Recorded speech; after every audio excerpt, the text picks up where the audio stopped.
Yes, this is major history again, and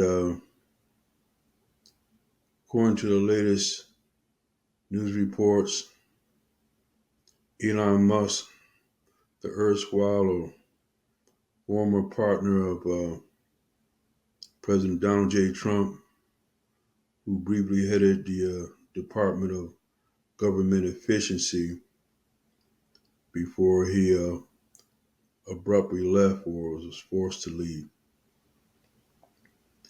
Mr. Musk has floated the idea or claimed he has started a new political party, the so-called America Party. Well, I thought was more patriotic than the American Party by this South African-born naturalized American citizen.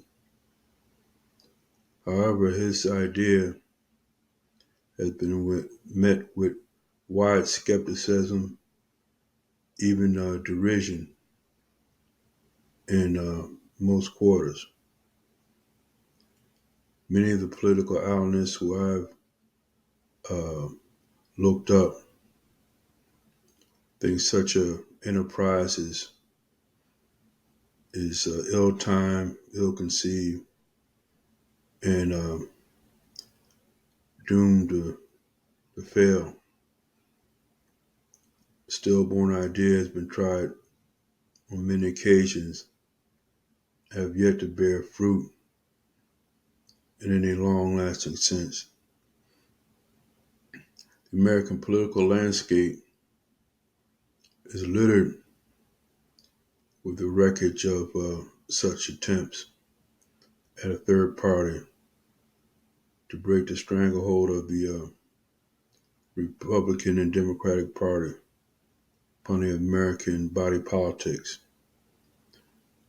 And there's ample reason for that such attempts have not borne much fruit and come to a short-lived ignominious ending. Both the Republican and Democratic Party have roots, political roots in the American political system stretching back before the Civil War.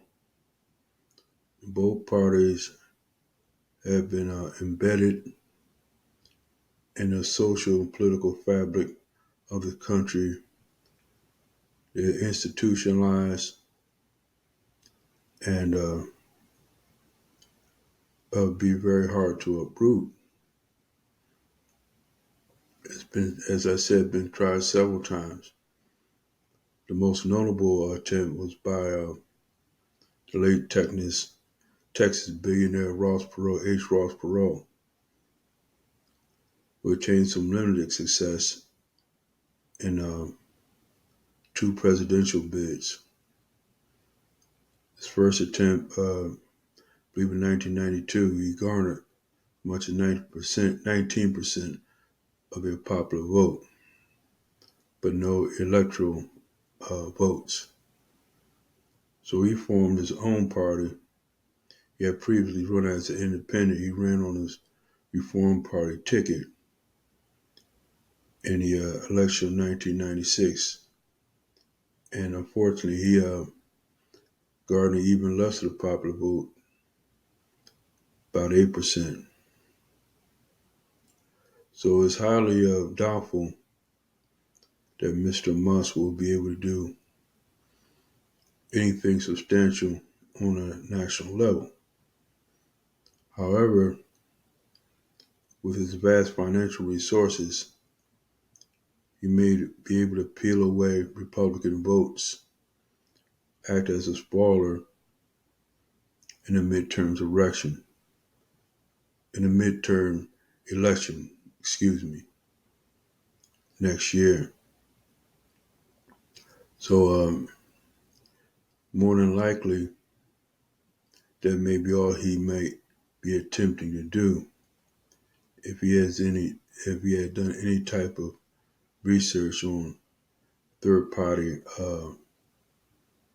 movements in the United States. So, in my estimation, Mr.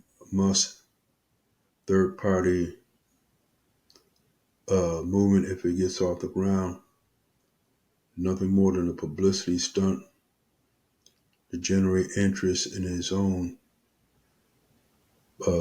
ambitions, to feed his ego, or to act as a spoiler to vent his frustration or antipathy toward the current president, with whom he had previously a rather, seemingly on the surface, a close relationship. So remains to be seen how this plays out, and whether it's a serious attempt, or whether he indeed follows through with his plans for his American party. So this bears watching, and I'll continue to monitor that. Thank you.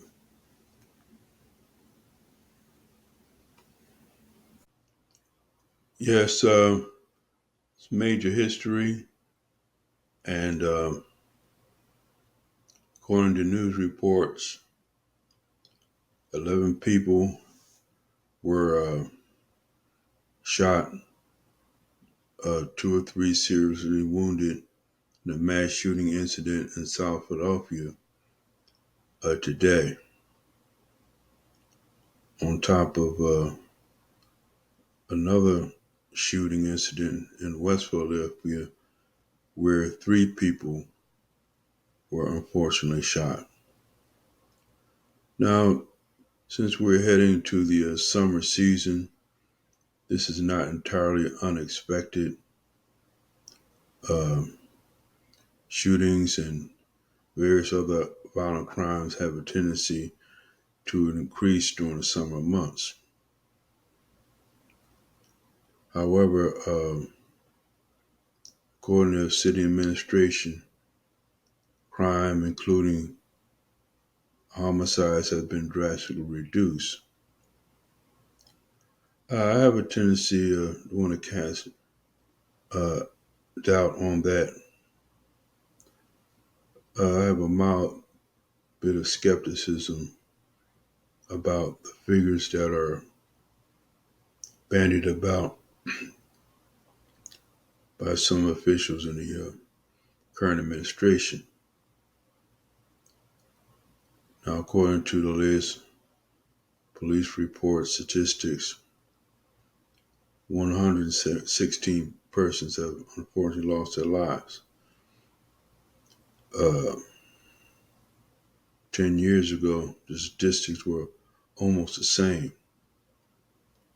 A couple of 2 or 3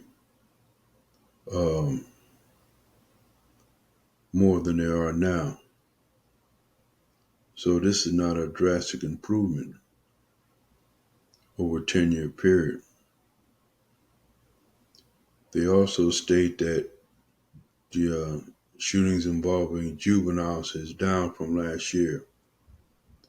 That statistic is probably true.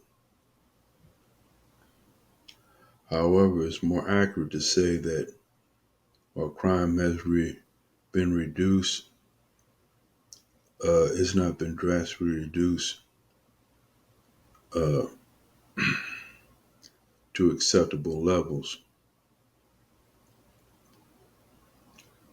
With current attention being diverted by the trash strike that's going on, it's entering its 5th day.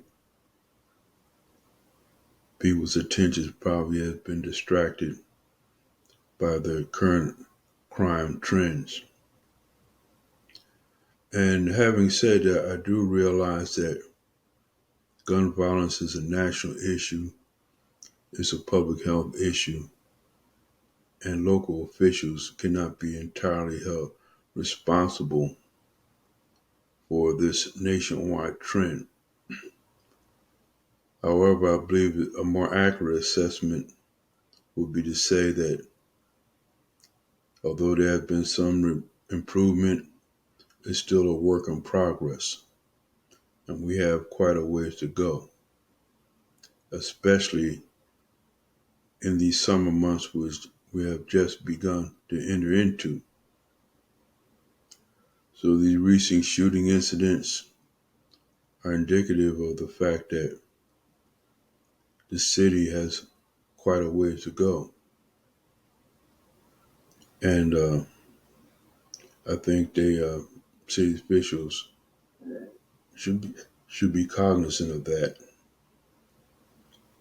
and work assiduously to reduce and mitigate the root causes of gun violence in this city in these very difficult summer months. Thank you. Yes, major history again, and there's been some recent developments in the Ukraine-Russian conflict that I would like to comment on. Uh, Russia, according to recent reports, has just completed one of the largest, if not the largest, air assaults against Ukraine since the conflict started 3 years ago. Hundreds of drones and missiles cascaded upon Ukraine capital and other cities, 4 or 5, inflicting serious damage from the various infrastructure, residential areas, and critical support venues. At the beginning of this conflict, uh, many commentators were rather derisive of Russian military capability, and with good reason. They fumbled and stumbled at the very onset.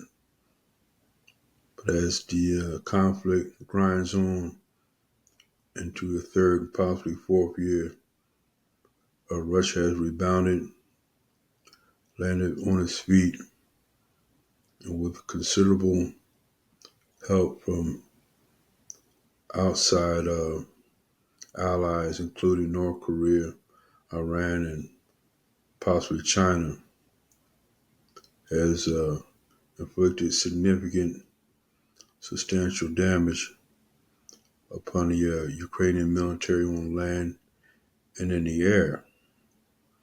Not so much at sea. But notwithstanding that, it's highly conceivable that Russia, in the long term, might turn the tide of war in its favor. And it's been historically true. In past history has taught us once the Russian bear awakens, it's a formidable foe. The Russo-Japanese War of 1904-1905, Russia sustained devastating losses in the sea and on the land, crippling losses. But that was not the end of the story between uh, Japan and Russia. In the Second World War, Russia inflicted devastating and permanent losses upon the Japanese military in the closing weeks of the war, of the Second World War in the Far East. They evidently stumbled in Afghanistan, but they've proven in the area of this area of renewed European conflict, where they believe, whether justifiably or not, that their vital interests are at stake. They mobilize their considerable resources to gain a battlefield advantage. And they may prevail if this an attritional conflict where they have superior resources that they can bring to bear. So I would say that the Russian bear is starting to awake and may eventually prevail, or if not, uh, impose a stalemate, which will require political negotiations uh, in their favor. Thank you.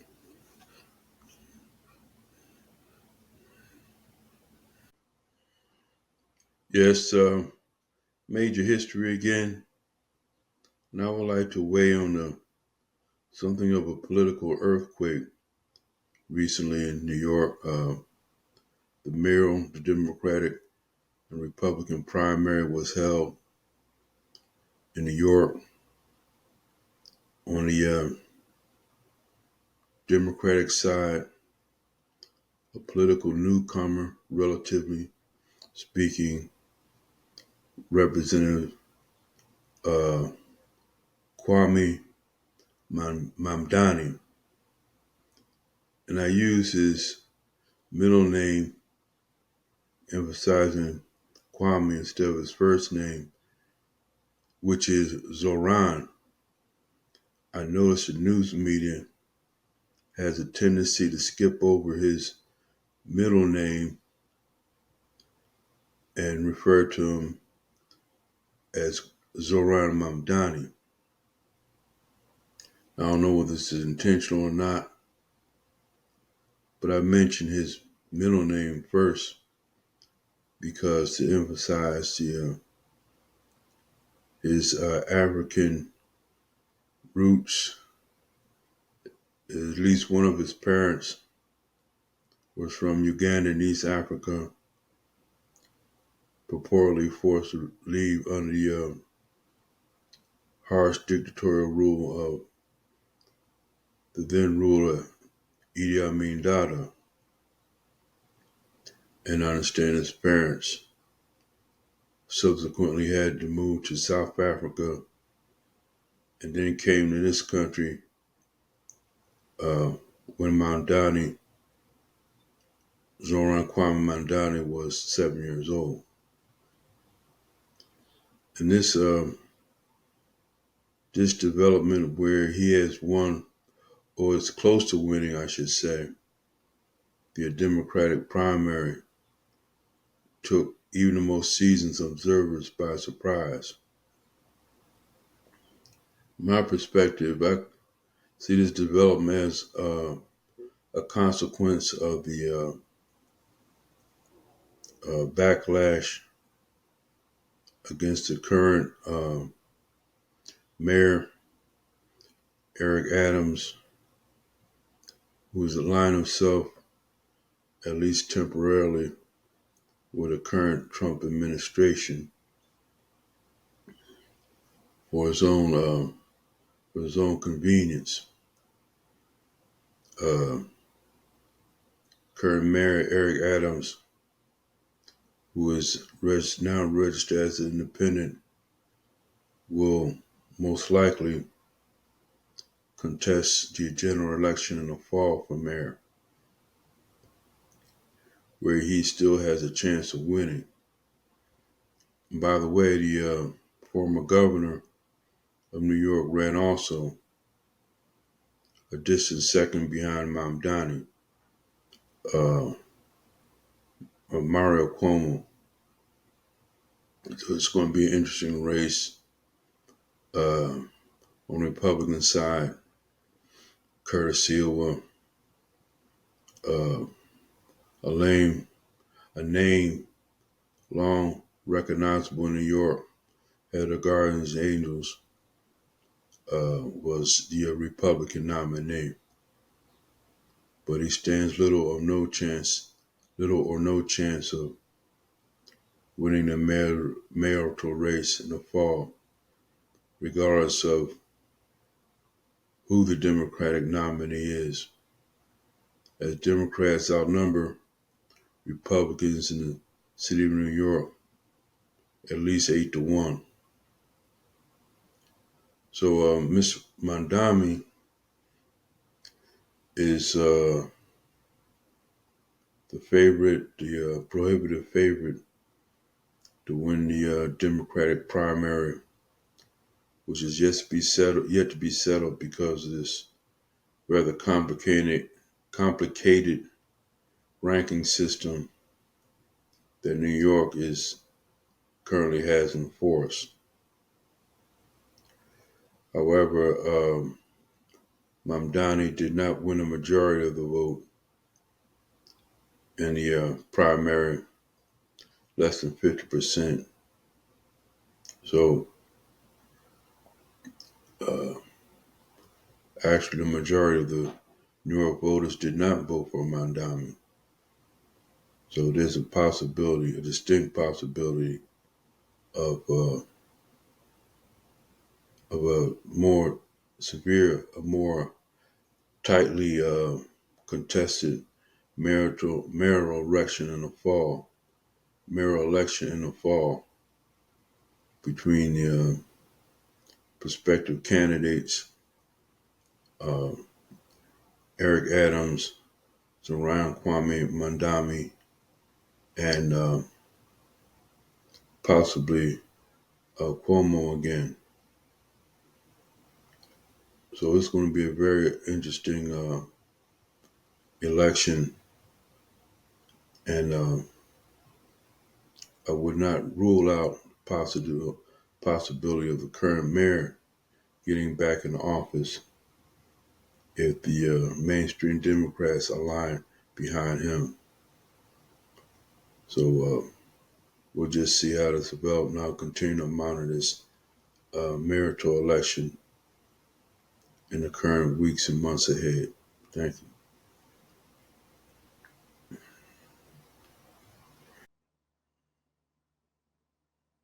Yes, this is major history, and I would like to give my impressions, perspectives, and observations on the Masonic Temple located just north of Philadelphia City Hall on Broad Street. This Masonic Temple is one of the largest in North America. It was built in the mid 19th century to replace a pre-existing Masonic Hall or temple located several blocks away. For those who are not aware, some of the founding fathers of this country members of were Freemasons. Among them, Thomas Jefferson, George Washington, uh, Benjamin Franklin, and later on Andrew Jackson. Philadelphia Masonic Temple is a very expansive, ornate place. It has several outstanding features, including the Egyptian Hall, the Norman Hall, and others, built in the style of each period of history. The Masonic Temple itself is based off of medieval Norman architecture.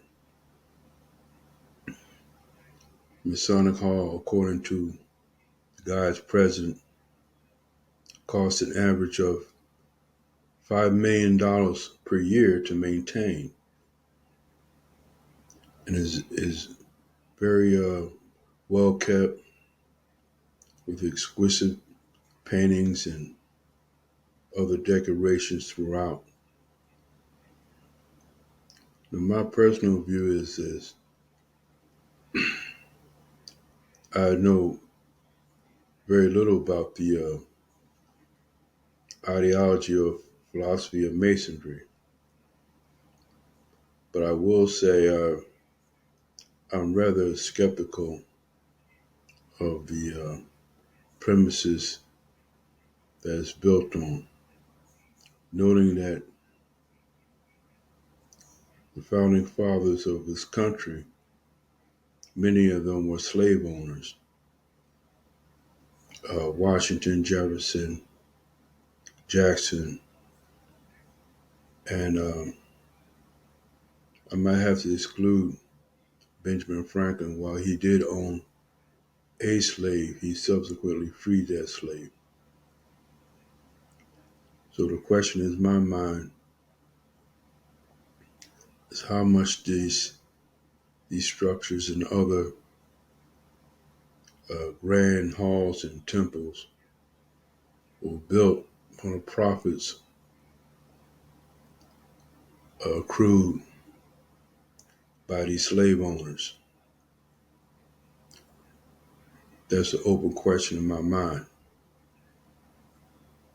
Also, I noticed that even amongst the staff or guides present at the Masonic Temple, I saw no African Americans present.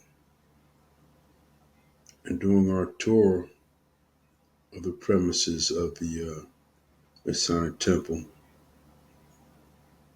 the number of African Americans present amongst the tourists was conspicuously absent.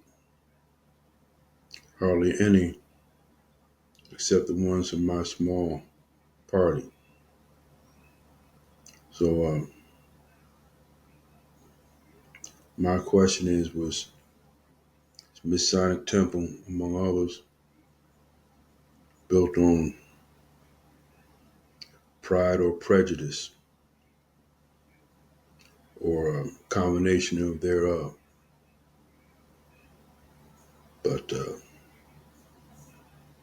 that's up to others to assess that. That's my own personal perspective. Thank you.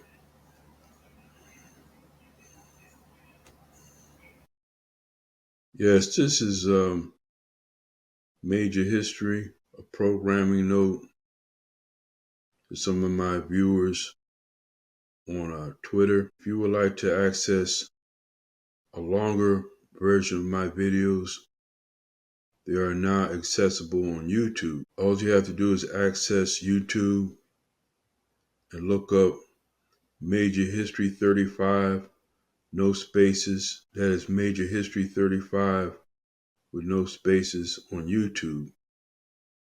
And you'll find several videos of mine at one time. And if you care to, I'm also available on, as I said, on YouTube. Thank you.